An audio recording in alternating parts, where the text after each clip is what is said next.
Assalamualaikum warahmatullahi wabarakatuh, Insan Maslahah. Kembali lagi di podcast Maslahah bersama host tercinta teman-teman, yaitu Kak Anugrah Pangestu, atau biasa disapa Kak Nugi. Siap. Eh, Hari ini kita juga akan berdiskusi mungkin ya, atau melihat insight yang lain, atau mungkin juga sama narasumber kita akan ngobrol-ngobrol santai juga. Tapi sebelum itu, episode sebelumnya kita udah bahas tentang kepatuhan secara general gitu ya. Alhamdulillah kita ngundang Direktur Kepatuhan Bank BJB Syariah, Pak Anwar gitu ya.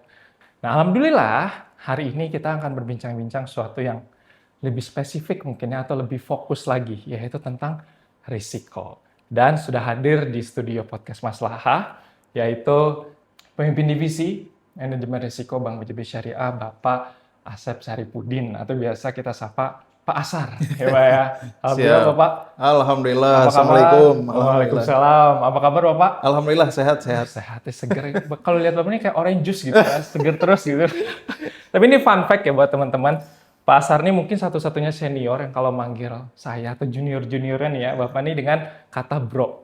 Jadi, aman bro, kemana bro? Gitu. Tapi Bapak itu kenal kan sama saya? Iya, iya. Oh. Karena jujur Pak, biasanya saya manggil bro itu suka lupa namanya. Iya. Tapi buat laki-laki, kadang nama itu nggak tahu penting. Karena kita kadang bisa akrab tanpa tahu namanya. Ya, Pak. Kita udah ngobrol lama, baru di akhir, kayak tadi namanya saha gitu ya kan gitu. Tapi alhamdulillah Bapak udah kenal sama kita semua. Sebagian. Oke, jadi mungkin orang-orang di sini atau insan masalah juga penasaran nih Pak. Sebelum Bapak berlabuh lah, atau fokus ngurusin di Bank BJB Syariah, khususnya di manajemen resiko, perjalanan karir Bapak nih kayak gimana sih Pak? Profilnya gitu. Mungkin bisa ceritain sedikit nih Pak kayak gimana? Oke. Baik, makasih Kang Nugi. Jadi kalau dijelasin panjang ya panjang lebar kayaknya. 25 tahun kan perjalanan di BJB Syariah. Walaupun di busnya sendiri kan baru 16 ya, kurang lebih ya 15 tahun lah. Saya kan mengawali karir itu sebenarnya di Bank BJB, tapi di UUS-nya. Di UUS. Jadi masuk ke UUS di kantor pusat. Cuma waktu itu karena masih simpel organisasinya, jadi palu gada. Kalau gak ada. Kalau mau gua ada gitu. Apa yang atasan mau harus ada. Jadi hanya berempat waktu itu stafnya, satu divisi itu, sehingga segala macam ya harus dikerjakan. Hanya banyak sekali hal penting dari proses pembelajaran itu, mungkin ya bisa jadi inilah insight ya buat teman-teman bahwa kalau ada tambahan pekerjaan itu waktu kita mengerjakannya mungkin terasa berat ya. Kenapa sih saya harus ngerjain tugas yang bukan tugas saya gitu. Iya. Tapi ujungnya setelah mengalami perjalanan itu baru kerasa tuh bahwa itu tuh ternyata manfaatnya gede banget. Karena kita itu belajar ya sambil ngerjakan. Learning by doing istilahnya. Profesional itu kalau belajar itu nggak mungkin seperti halnya kita waktu kuliah. Ya learningnya by doing gitu. Iya benar. Jadi dan itu yang menurut saya sih buat saya gitu ya sangat memberikan manfaat luar biasa lah. Kalau perjalanan di busnya sendiri di BJB Syariah sendiri ya saya mengawali itu di risk reviewer, kalau sekarang credit risk lah. Oh, dulu awalnya credit risk. Kalau di BJBS-nya ya. di credit risk, kemudian dari credit risk ke Trisuri, kemudian ke cabang Cirebon, setelah itu ke divisi SDI. Dari divisi SDI ke Diklat tuh, waktu itu Diklat sempat jadi Satker dulu. Oh, iya. Dari Diklat nggak lama ke P3. P3 paling lama. Sampai sampai ngajuin untuk karena nggak sesuai ketentuan tuh. Ketentuan waktu itu kita masih 3 tahun maksimal. Oke. Jadi saya bikin notin direksi. Pindahin ya. Ini nggak bisa, udah menyalahi ketentuan, bukan minta dipindahin. Karena lebih dari 3 tahun. Nah, tapi kata direksi ya udah itu dieksepsi aja. Akhirnya terbitlah eksepsi ya boleh kalau udah ditetapkan bahwa itu ini kan saya ngikutin tugasnya. Yang penting jangan sampai nggak sesuai dengan ketentuan internalnya. Dari P3 ke DJR. DJR, ya. DJR 3 tahun, baru terakhir ini ke Menris. Tuh guys, dari P3 aja berarti Pak Asarnya udah aware sama risiko. Iya, Bahkan jelas. udah, di kelamaan saya di sini sampai ngajuin gitu. Ini cocok banget nih Bapak untuk di manajemen risiko nih ya. Ini buat teman-teman juga, kalau dikasih kerjaan, kata Pak Asar itu berkah katanya. Karena kita bisa ada kesempatan untuk learning by doing. Gitu. Nah sekarang nih Pak, sebelum kita masuk ke risiko, kalau Bapak ngebayangin lah diri Bapak nih ya, nggak ada perbankan gitu ya, nggak berkarir di perbankan, kira-kira Bapak jadi apa nih Pak sekarang? Kira-kira aja nih. Apa ya? Sebenarnya dulu saya itu waktu kuliah itu punya cita-cita itu kalau nggak masuk ke bidang pasar modal, itu bidang perbankan memang. Oh, emang udah Target dari saya itunya. itu, jadi keuangan. Nah, jadi di dua itu sih sebenarnya. Jadi kemungkinan saya kalau nggak ke bank, ya di pasar modal kelihatannya. Oh iya. Tapi Pak ya, kalau saya bisa usul ya Pak ya, Bapak nih cocok jadi dosen loh. Oh gitu. Kalau saya perhatiin Iya, Pak ya. iya. Jadi ini fun fact juga nih Kalau itu mah teman-teman. turunan. Oh turunan. Dulu saya sempat di divisi bisnis digital kan, sebelum saya di treasury sekarang. Dulu Pak Asar ini salah satu pemimpin saya. Iya, pemimpin saya.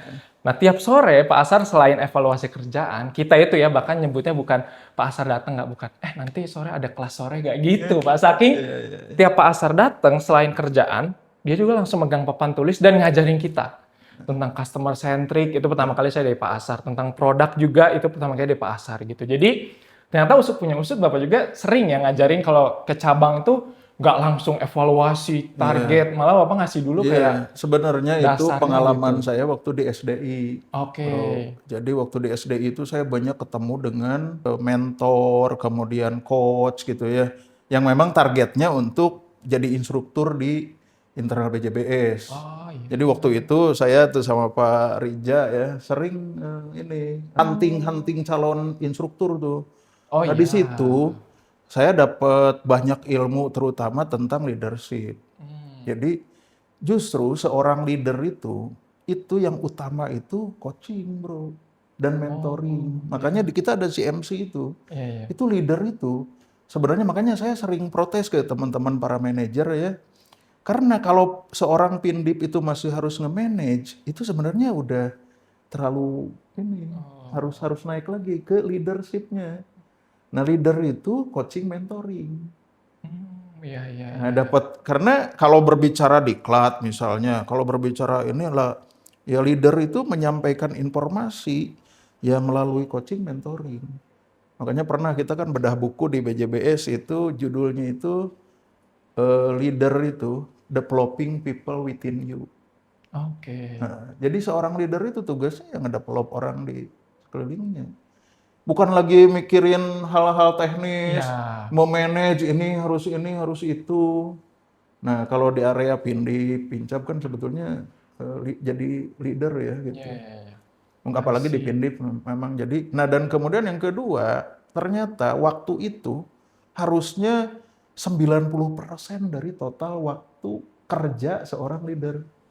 Jadi itu yang pengalaman saya, oh bener ya tugas-tugas itu yang kadang-kadang lupa tuh. Kita lebih banyak ngurus-ngurusin teknikal, bahkan ikut terjun langsung gitu. Nah makanya sebenarnya bukan ya mungkin adalah sedikit bakat karena saya turunan guru gitu ya. Oh turunan. Keluarga saya semuanya guru. Oh, saya 5 bersaudara, 4 itu guru. Makanya kalau saya ada bakat-bakat ngajarnya atau apa turunan tertarik gitu. Ini makanya harus diturunan. Kalau pas nanjak mah mungkin nggak bisa. Iya, karena dapat cerita Pak Asar tuh sebelum ya ngebahas target dan lain sebagainya itu ngajarin dulu gitu, balik lagi refresh dulu ke hal dasar gitu. Jadi saya amazed banget sih waktu itu dan sebuah kebanggaan saya sempat dipimpin sama Bapak juga gitu, dikit-dikit diajarin gitu. Oke Pak. Nggak ada susah ya itu ya? Nggak ada susah ya? Itu kayak hebat juga deh yang ngajarin itu gitu. Oke, masuk nih Pak ke risiko. Nah, tapi kemarin kan mungkin Insan Masalah juga sempat ada tes ya Pak ya dari Bapak, mungkin bukan tes ya, kayak kuis anti fraud gitu lah ya minggu ini. Siapa nilainya berapa yo gitu kan. Oh iya. Dari kepatuhan kalau itu ya. Ya.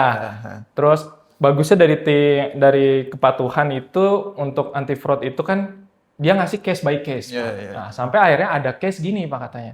Kita kerja udah benar, katanya. Target kecapai, katanya. Terus ya bisa pulang ke rumah gitu ya. Iya. Tapi ternyata risiko tuh tetap selalu ada, Iya, katanya iya, gitu. iya. Nah, gimana gitu, Pak, kita deteksi itu ya? Kita tahu nih risiko tuh ada walaupun kerjaan kita baik-baik aja gitu.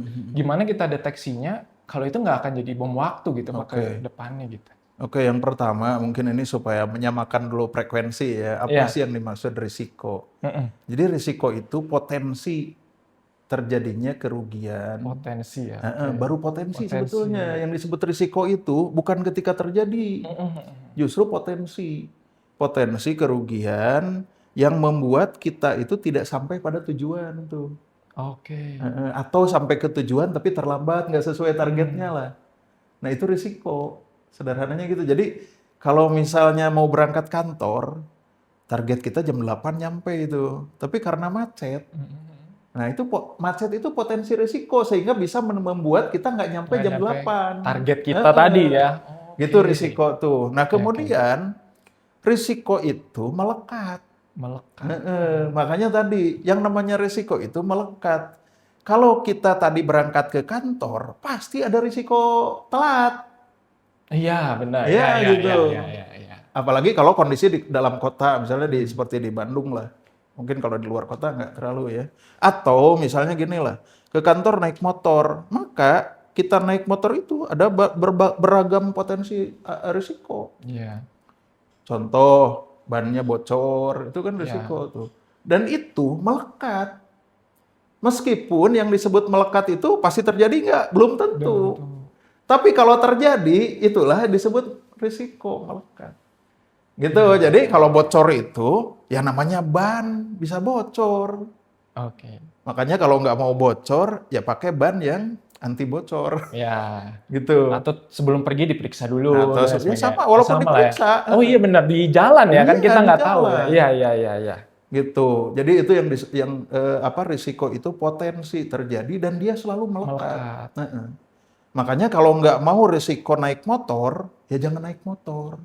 Iya benar juga. Nanti naik mobil kan, Iya. tapi berpindah Di mobil. menjadi risiko dari mobil gitu. Jadi nggak hilang risikonya, hanya Iya, berpindah aja ya. hanya berpindah. Bahkan kalaupun kita ambil cara diam, misalnya kan, ya udah kalau nggak mau risiko, jangan lakukan sesuatu kan. Diam aja, tetap berisiko. Gitu, makanya jangan takut ya. Sarannya ketika kita ngomongin risiko, itu bukan untuk ditakuti. Iya. Karena sewaktu-waktu mungkin akan kita hadapi gitu.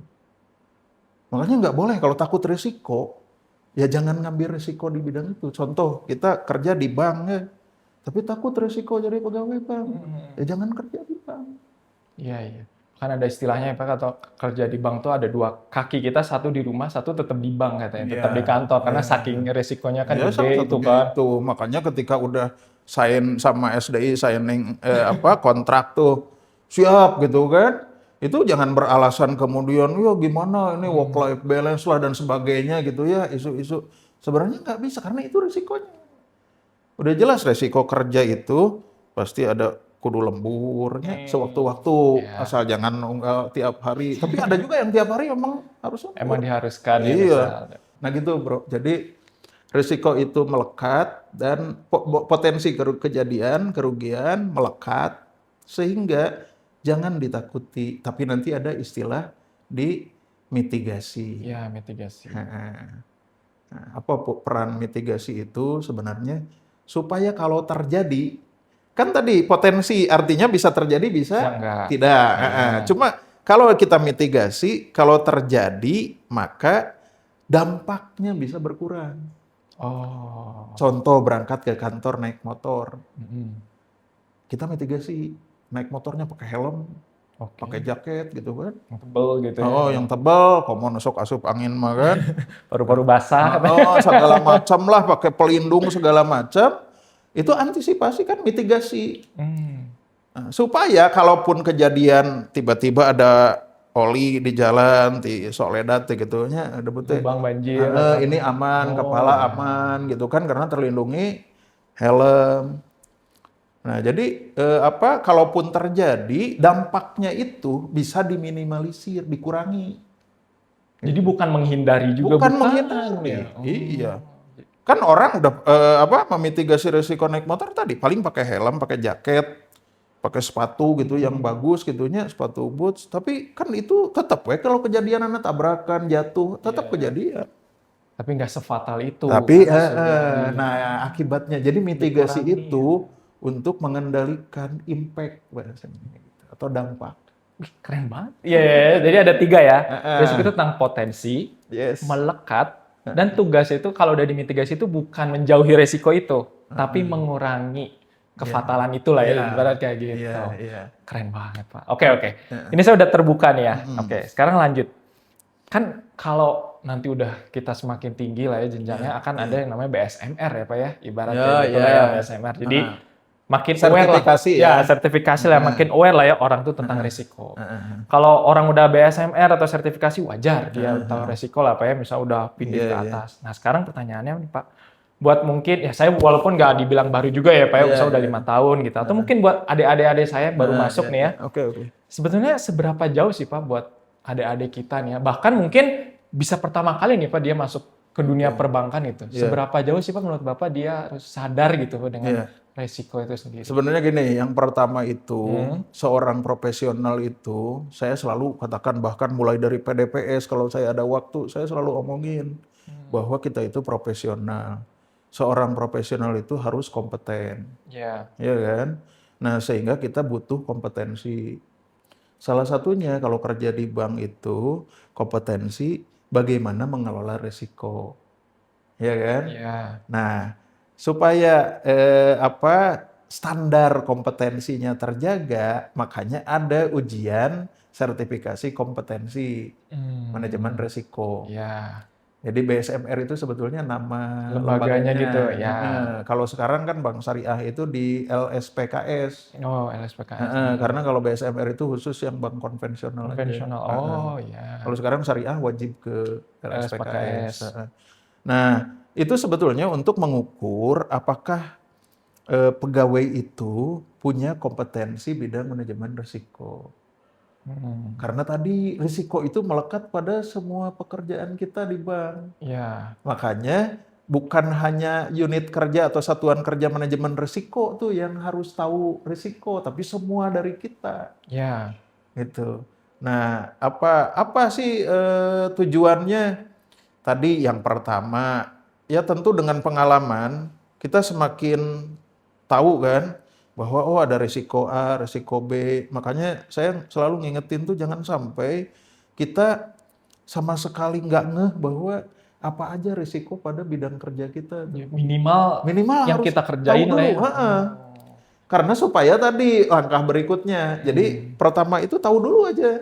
Ya emang harus aware dulu kan. Iya, Ya, tahu itu dulu langkah apa yang pertama, harus potensi risiko yang mungkin terjadi pada bidang pekerjaan kita. Nah, kemudian setelah tahu, ini dari sisi kompetensi manajemen risiko ya. Setelah tahu itu, kita ukur mana yang paling dampaknya paling signifikan, mana yang ini mah kecil aja nih gitu. Kan nanti juga kita nggak bisa fokus pada semua risiko kan. Oh, jadi ada prioritasnya Ada juga risiko prioritas. itu. Nah, yang paling signifikan itu yang kita mitigasi duluan jadi concern kita. Gitu. Ya. Jadi yang pertama buat teman-teman ya, kalau ditanya sejauh apa ya harus belajar terus ya. Tapi yang paling penting aware dulu di pekerjaan kita, khususnya di unit kita atau apa yang kita kerjain ada risiko apa aja. Lalu bikin prioritas kita apa setelah tahu gitu. Nanti barulah setelah itu kita. Nah, untuk aware itu supaya aware, saya pernah tuh kan menyampaikan sosialisasi juga. Memang baru di kantor pusat, mungkin nanti ke cabang bertahap lah. Ya. Jadi kalau dari sisi saya itu ada 3 tahapan tuh supaya aware itu. Ada 3 syarat. Yang pertama itu kita harus tahu. Oh ya. Jadi kalau nggak tahu, gimana mau aware? Ya betul. Jadi risiko juga tahu dulu risikonya. Di bagian mana risikonya. Yang kedua setelah tahu paham. Paham. Ya. Nah, kalau belum tahu, cari tahu. Iya. Yang dicari tahu itu kan ilmunya, teorinya, ya pengalamannya itu. Nah kalau paham, supaya paham, praktek. Praktekin. Karena banyak yang sudah ikut sertifikasi, lulus, Tapi kemudian nggak aware. Oh. Itu karena mungkin sertifikasinya pertama hafalan gitu ya. Ya. Emang Ngejar banyak sertifikat kan gitu. Ya. Nah, tapi diapalin. Itu tahu kan? Ya. Kalau udah diapalin pasti tahu. Tapi nggak sampai paham. Ya. Karena nggak dipraktekin. Nggak aware lah hasilnya. Iya, jadi gitu. mungkin sebulan, 2 bulan setelah sertifikasi, ya lupa lagi kalau tahu. Kalau tahu kan mungkin cepat ngilangnya kan. Ya mungkin buat teman-teman mah yang masih muda, masih bisa bertahan ya. Nah, taunya itu lebih panjang gitu. Tapi kayak yang sudah lebih senior kan mungkin ya cepat hilang tuh. Ya, makanya harus Nah, dipraktekin. makanya itu. praktekin supaya paham. Karena kalau pengalaman saya tadi kan dengan belajar sambil praktek itu justru kita jadi cepat gampang paham tuh. Nah, dari praktek itu sampai kita dapat hasilnya. Praktek itu upayakan sampai dapat hasilnya tuh. Ya. Supaya apa? Supaya yakin. Jadi level awareness itu ada 3 level tuh. Aware karena tahu, itu biasanya nggak konsisten tuh. Karena Iya, sering bisa lupa lupa. kan. Nah, yang level kedua, aware-nya itu karena sudah paham. Paham. Dipraktekin. Nah, ini juga masih bisa kadang-kadang tuh. Kadang-kadang lupa gitu ya. Nggak ada, makanya harus ada yang ngingetin nih. Ya. Tapi kalau sudah yakin, itu udah Kalau udah ada hasilnya, otomatis tuh. pasti yakin. Oh iya benar. Udah ke bawah sendiri. Jadi motivasi, seperti motivasi lah. Udah dari dalam diri, ngelola risikonya gitu. Iya. Nah itu, walaupun itu bukan hanya untuk awareness risk aja ya, risk awareness aja. Untuk awareness semua hal, menurut saya, kalau sudah sampai pada level kita yakin, maka ya, makanya contoh lah. Kalau yang tahu bahwa naik motor itu harus pakai helm, tahu tuh kan? Iya. Ya pakai helm dia. Oke. Tapi mungkin helmnya juga ngasal. Karena baru tahu aja. Apalagi targetnya itu bukan untuk memitigasi resiko. Ya. Tapi cukup supaya Lewat polisi aja. gitu. Nah, Itu bukan saya Pak, itu orang. Jadi ujungnya mungkin ketika ada polisi aman. Tapi untuk risiko kecelakaannya enggak loh. gitu. Nah itu nanti level-levelnya kita bisa assessment sendiri ya. Kita ada di level mana nih. Nah dari sisi itunya kita memahami, kita yakin bahwa kita tuh harus ngerjain gini tuh bukan karena kenapa kita harus ngikutin SOP, bukan karena kewajiban. Sampai kudu di absen, kudu diperingatkan apalagi. Enggak, karena kita tahu bahwa SOP itulah yang akan membuat kita kerja benar, kerja aman, selamat. Makanya kita ngerjain itu karena paham setidaknya ya. Apalagi kalau sudah merasakan dampaknya. Karena kita ikutin aturan-aturan main, ada risiko-risiko kita mitigasi, hasilnya kita sukses, itu tambah yakin tuh. Iya. Kalau yang simple tadi motor, dia akhirnya paham, pakailah misalnya. Taunya beneran kecelakaan dan dia selamat. Itu hasilnya mungkin itu pasti dia langsung. Oh udah pakai helm terus gitu. Awareness-nya pasti beda dengan yang lain. Nah iya benar, itu baru aware tuh ya. Cuma jangan sampai nunggu kejadian dulu, gitu. Ada istilahnya gini Pak, orang pinter itu dia belajar dari pengalaman dia. Tapi orang bijak, dia belajar dari pengalaman orang lain. Harusnya dia bisa lihat nih ternyata helm, nggak pakai helm nih banyak kecelakaan. Nah, mungkin dari situ juga bisa ya lihat hasil tuh gitu. Gitu, betul sekali. Keren. Oke Pak, ini masuk ke perusahaan nih Pak. Salah satunya mungkin Bapak termasuk pemimpin juga, kan hal paling krusial tugasnya itu adalah mengambil keputusan sebetulnya kan. Kalau misalnya kita punya perusahaan berarti mengambil keputusan untuk perusahaan gitu ya. Tapi kita kan sebetulnya nggak boleh nih terlalu hati-hati juga karena jadinya perusahaan nggak berkembang gitu ya. Tapi nggak boleh berani juga nekat nih gitu.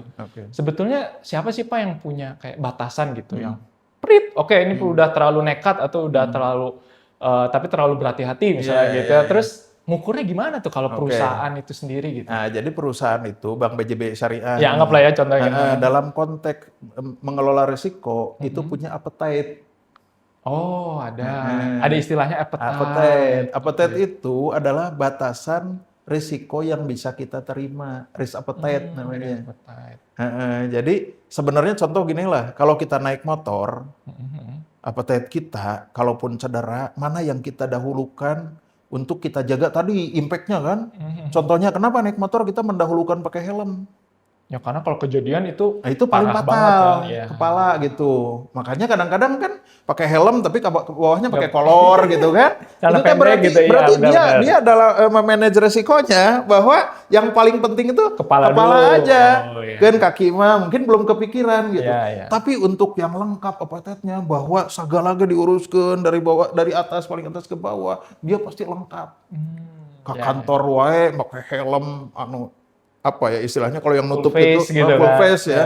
Kalau saya karena dulu di Jawa jadi sering nyebutnya cakil tuh. Helm cakil gitu, helm full face. Oh ya. Jadi helm full face, jaket yang tebal gitu kan, udah anti angin, anti segala macam. Celana pakai apa?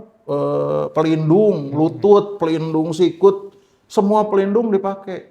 Padahal berangkat cuma dari Gimana rumah tuh? ke kantor Oh, misalnya kantor. 5 kilometer. Iya.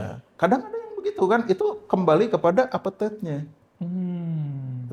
Tingkat resiko yang bisa diterima. Makanya contoh di bank itu, misalnya tentang pembiayaan bermasalah. Kita itu berapa rasio, berapa persen NPF yang bisa kita terima. Ya, Misalnya 3%, maka kita ngejagain supaya nggak lebih dari 3%. Jadi tadi itu, kapan nyemprit, kapan go ahead gitu. Jadi warning itu pada saat mungkin udah 2,8 atau di kita lah, misalnya di kita itu kan 3,8 ya. 3,8. Jadi kalau udah 3,5, 3,6 itu udah sinyal tuh, Oh. udah warning. Supaya apa? Karena appetite kita misalnya di 3,8 atau 4%. Nah gitu batasannya. Jadi kita harus netapin dulu. Iya, iya. Untuk benar-benar. risiko itu, appetite kita sebesar apa? Contoh lagi nih, kalau contoh mudahnya masalah makan, diet misalnya ya. Iya, iya. Nah, makan, kita kan apa yang bisa kita makan?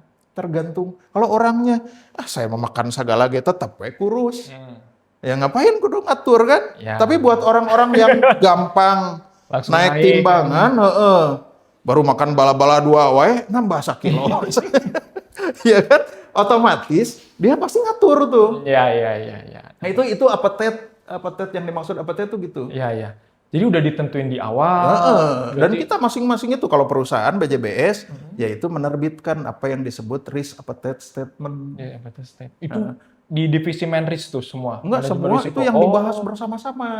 Iya, iya, iya. Yang di komite manajemen risiko ditetapkan ini appetite kita. Jadi appetite kita itu mulai dari risiko. Setiap jenis risiko kan ada 10 jenis risiko di bank ya. Iya. Setiap jenis risiko itu kita tetapkan appetite-nya. Oh. Gitu. Iya, iya. Jadi, Jadi keputusan bersama juga keputusan ya. bersama. Bukan kayak Menris. Oh. Enggak, Menris itu cuma menyampaikan bahkan mengakomodir, mengkonsolidasi, mengkoordinasi supaya ayo kita sama-sama bikin appetite gitu. Nanti kalau udah draftnya ini dengan manajemen dibahas, oke, manajemen kita sampaikan ke komisaris oke, baru jadi. Iya. Pas sudah berjalan dimonitor lah. Ya, Terus sama gitu. Menris. Iya. Berarti gede juga ya tanggung jawab Menris ya. Karena harus ngerti juga kan tiap dari 10 resiko tadi. Betul, Cara betul. ngukurnya harus ngerti juga Iya. gitu. Oke, oke. Nah, termasuk tim masing-masing unit itu harus ngerti karena apa? Iya, Karena iya. Dia yang menyampaikan apa Yang, benar. Contoh tadi lah, berapa kilogram sih saya maunya badan saya? Iya kan? Ya saya dulu segala makan jarang lah naik 1 kilo. Sekarang mah makan malam aja. Nih tim TTIS kan tiap malam meeting gitunya. Ayah konsumsi makan malam kan saya terpaksa makan tuh. Karena apa? Karena yang pertama lagi mikir ini Iya. bisi masuk angin dan sebagainya, ya itu jadi doping kan. Iya. Tapi apa? Tapi saya akhirnya nggak bisa mengendalikan berat badan kan naik Iya. langsung gitu. Nah, contohnya gitu. Iya, iya, iya. Itulah kita saling mengingatkan, saling ngajak, saling memberitahu, sama-sama melakukan supaya lebih paham. Karena awareness kita nanti terus naik gitu. Iya. Yang ujungnya jadi culture. Nah, culture itu kan kebiasaan yang dilakukan oleh masing-masing orang tuh. Kebiasaan gitu ya, yang terus-menerus dilakukan, yang nanti kemudian dilakukan oleh banyak orang dalam sekelompok orang. Itulah jadi budaya. Bareng-bareng kan. Tapi awalnya kan dari masing-masing dulu tuh. Iya, iya, iya, iya. Iya. Itu. kalau nyusun SOP itu terlalu saklek juga nanti nggak bisa berangkat. Iya, nggak berkembang ya. Iya. Tapi terlalu longgar juga gitu tadi. Ya, next. Oke Pak, ini mungkin titipan dari Siap. orang-orang cabang atau dari subscriber kita nih Pak. Kemarin tuh di case yang anti fraud itu dia ngasih tahu kalau misal rekan kita, bahkan atasan kita yang disinyalir lah ya atau dicurigai, terindikasi ngelakuin hal itu ya, fraud dan lain sebagainya. Sebetulnya prosedurnya gimana nih Pak? Karena mungkin yang di bawah pun, misalnya kita junior, adik-adik kita juga nggak tahu nih, akhirnya jadinya diem aja gitu ya. Prosedurnya gimana? Apa langsung ke Bapak misalnya gitu, nggak laporinnya, apa gimana? Dan seberapa yakin lah Bapak ya gitu ya, keamanan kita nih gitu misalnya buat yang ngelapor. Karena kan suka nggak suka kita sama unit itu udah kayak keluarga deket banget. Kalau misalnya kesannya ada cepunya gitu kan, jadinya kita yang kena imbasnya juga. Itu gimana tuh Pak? Kira-kira. Ya, sebetulnya banyak cara untuk mengungkapkan itu. Kan tadi kita tahu bersama lah bahwa ngejagain barang-barang itu kan tadi ada satu orang yang lalai, abai, akhirnya semua kena dampak. Makanya kita kenapa aware untuk melaporkan, menginformasikan kan? Ya, betul. Nah, makanya di BJBE sendiri kan ada whistleblowing system. Whistleblowing system tuh, whistleblowing Nah, itu system. salah satu alat untuk menyampaikan informasi. Dan di sana dijamin kerahasiaan. Dijamin kerahasiaan. Tapi kalau misalnya Pak ke sistem juga kadang-kadang mah gitunya sok aya weh tiba-tiba yang tahu, ya bisa jadi kalau perlu japri gitu ke orang yang dipercaya, yang tentunya atasannya dari orang yang akan dilaporan yang lebih atas ya. Oh iya. Ya sampaikan ke melalui beliau gitu. Tapi emang itu next step ya Pak ya? Aware dan kita berani gitu ngelihat ketika dan memang harus berani sih, karena ya. apa? Karena tadi kalau kita nggak berani, diem, malah kebawa nanti kan? Iya benar. Kebawa dampaknya kan tadi. Kecuali kalau kita nggak tahu ya. Iya, beda kalau nggak tahu. Kalau tadi kan konteksnya kita melihat ada indikasi. Iya. Ya, jadi sebaiknya ya kita ya proaktif untuk nyampaikan supaya tadi jangan sampai kemudian kerugiannya, masalahnya muncul dan berdampak pada banyak orang. Mungkin waktu itu saya sempat lihat juga di salah satu caranya biar orang tuh ngelapor gitu ya. Jadi ruginya tuh ditanggung renteng Pak. Kalau kejadian gitu ya. Misal dia kejadian di sini, terus harus ganti rugi misal 5 juta. Nah 5 juta dibagi pincopnya ini. Jadi kan kesannya semua nggak mau rugi. Jadi akhirnya mereka saling jagain gitu. Mungkin itu salah satu cara juga kali ya biar orang itu semakin aware dan lapor lah gitu. Oke. Jadi buat teman-teman dijamin keamanannya langsung. Kan? Kalau sampai bocor justru minta perlindungan aja. Bahkan sampai terus terang saya jamin sampai direksi aja, sampai Pak Dirut itu akan menjamin. Jamin itu ya. Ya jadi karena dari OJK saja itu selalu memeriksa whistleblowing system itu bahwa harus ada jaminan dari bank. Jadi jangan takut. Iya. Bahkan kita nggak tahu juga adminnya siapa, apa, dan lain sebagainya gitu. Oke. Ya jadi nggak usah takut teman-teman, dijamin ya sama regulator juga. Jadi udah sama resiko harus diukur, ada prioritas, ternyata bisa terkait juga ya semua resiko itu. Oke Pak. Nih mungkin pertanyaan iseng aja nih Pak. Kan saya aja lahir 95 nih, 30 tahunan. Saya ngelihat rekan-rekan saya tuh, ya Allah kelahiran 2000 ya Pak sekarang gitu ya. Gen Z lah istilahnya gitu kan. Bahkan ada istilahnya Gen Z tuh katanya generasi strawberry katanya Pak. Jadi kayak cantik di luar tapi sebenarnya lembek gitu Pak. Nah, kalau dari sudut pandang Bapak nih ya sebagai ya yang ngolah resiko gitu. Ketika ngelihat generasi ini gitu join ke perusahaan, itu sebetulnya Bapak ngeliatnya kayak sebuah aset atau kayak potensi risiko baru nih gitu ngelihat Gen Z ini gitu kalau di mata. Ya kalau dari sisi risiko memang ada potensi risiko. Tapi tetap pada prinsipnya kalau sumber daya itu ya aset terbesar bank. Oh ya. Iya, jadi bagaimanapun juga ketika berbicara risiko dari manusia itu risiko operasional utama dari manusia. Faktornya. Jadi memang itu yang kadang nggak ngelihat gen apa gitu. Iya. Walaupun mungkin ya dari sisi risiko operasional tadi ya Ya nggak bisa mendikotomikan gen ini gen itu sih Iya sih, sebetulnya. benar-benar. Setuju saya. Nah, gimana cara ininya sebetulnya tadi kalau kita sudah masuk ke area profesional, ya upayakan pemenuhan profesionalisme kita, kita penuhi gitu. Iya, iya, iya.